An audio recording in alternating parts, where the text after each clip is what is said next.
কে হিংসা হয়? গরিব কথাকার ছোট লোক। হ্যাঁ, লাভ ইজ পাওয়ার। কি ভাবছ মরে যাচ্ছি? আহ, আমার সাথে সাফাতুল্লাহ সেফুদার যাত্রাটা শুরু হয়েছিল সম্ভবত আজ থেকে 5 বছর আগে।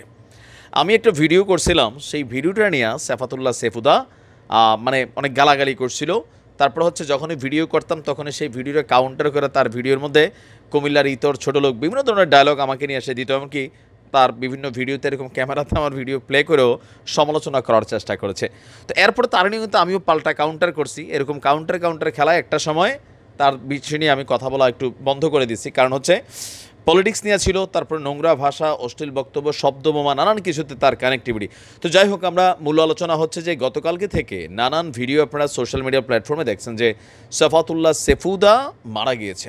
আসলে কি তিনি মারা গিয়েছেন নাকি মানে ঘটনা কি? সেই 2020 থেকে 2024 এ পর্যন্ত সেফুদারে কন্টেন্ট ক্রিয়েটাররা 200-400 বার কিন্তু মাইরা ফেলছে, বাট রাইট নাও এখনও সে মরে নাই।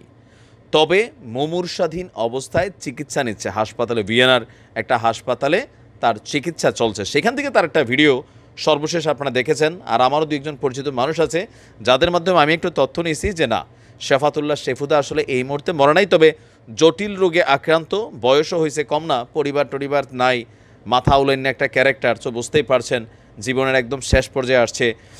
তো যাই হোক, কি বলা হয়, অ্যাজ এ মুসলিম হিসাবে তার জন্য আমরা দোয়া করি, যদিও সে মাঝে মাঝে মুসলমান থেকে খারিজ হয়ে গেছে, আর বিভিন্ন জায়গা থেকে সে তার বক্তব্য দিয়েছে। আর রাজনৈতিক অঙ্গনে তার বিভিন্ন বক্তব্যের কারণে তার বিরুদ্ধে মামলাও হয়েছে, এমনকি আওয়ামী লীগ, বিএনপি একসময় সেই গণহারে সবারই গাইলাইছে। এখন আসলে তার রিয়েল ফ্যান ফলোয়ার বলতে কেউই নাই, যারাই আছে মজার জন্য যখন যেই পক্ষের বিপক্ষে যায়।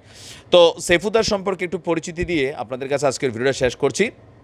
অনেকে সাফাতুল্লাহ সেফুদার আসলে ব্যাকগ্রাউন্ডটা কী, কই থেকে আসছে, কম বেশি অনেকে জানেন, অনেকে জানেন না তার মানে কর্মজীবন কই থেকে শুরু হলো। সেফুদা খুলনার সোনাডাঙ্গার 5ই নভেম্বর 1946 সালে জন্মগ্রহণ করেন, তবে তার গ্রামের বাড়ি হচ্ছে চাঁদপুর। 1979-80 সালে ঢাকা বিশ্ববিদ্যালয়ে কিন্তু শিক্ষকতা করেছিল। বর্তমানে ভিয়েনায় এক স্থানীয় কি বলা যে কেউ বলছেন বিশ্ববিদ্যালয়, আবার কেউ বলছেন কোনো কাজকর্ম নেই, সরকারি ভাতা খান, পাশাপাশি কন্টেন্টে কাজ করেন। একটি অনলাইন শপেও পার্ট টাইম কাজ করেছেন ভিয়েনায় গিয়ে। আর সোশ্যাল মিডিয়া প্ল্যাটফর্মে তার পরিচিতিটাই হচ্ছে কুরুচিপূর্ণ বা রাষ্ট্রের বিভিন্ন গুরুত্বপূর্ণ ব্যক্তিবর্গ বা সামাজিক বিভিন্ন ইস্যুতে তার অবস্থান নেওয়া। সেফুদার কিন্তু একজন স্ত্রী এবং একজন সন্তানও রয়েছে, যদিও বর্তমানে তার স্ত্রী সন্তান কিংবা পরিবারের সাথে তার আনুষ্ঠানিক কোনো সম্পর্ক নেই। পারিবারিক সম্পর্কবিহীন সেফাতুল্লাহ দেশের উপর রাগ করেই একাকী প্রবাস যাপন করছেন ভিয়েনাতে।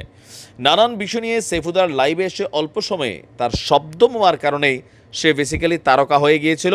আর যখন প্রথম সে আওয়ামী লীগের গালাগালি করতো, তো আওয়ামী বিরোধী যারা তারা কিন্তু ধরনের খুব ভালো একটা অবস্থানে নিয়ে গেছিলো মার্কেটে। আবার যখন সে বিএনপিরই গালাগালি শুরু করলো, প্রধানমন্ত্রীর ভালো কথা শুরু করলো, তা আবার মানে তার ফ্যান ফলোয়ার সরে গেল, মানে এই একটা ক্যারেক্টারের মধ্যে আছে আর কি। তো এই মুহূর্তে সাফাতুল্লাহ ভিয়েনাতে হাসপাতালে চিকিৎসাধীন আছে। মারা গেলে আমি অন্তত আপনাদেরকে অথেন্টিক নিউজটা দেবো। ঠিক আছে, ভালো থাকুন, আসসালামু আলাইকুম।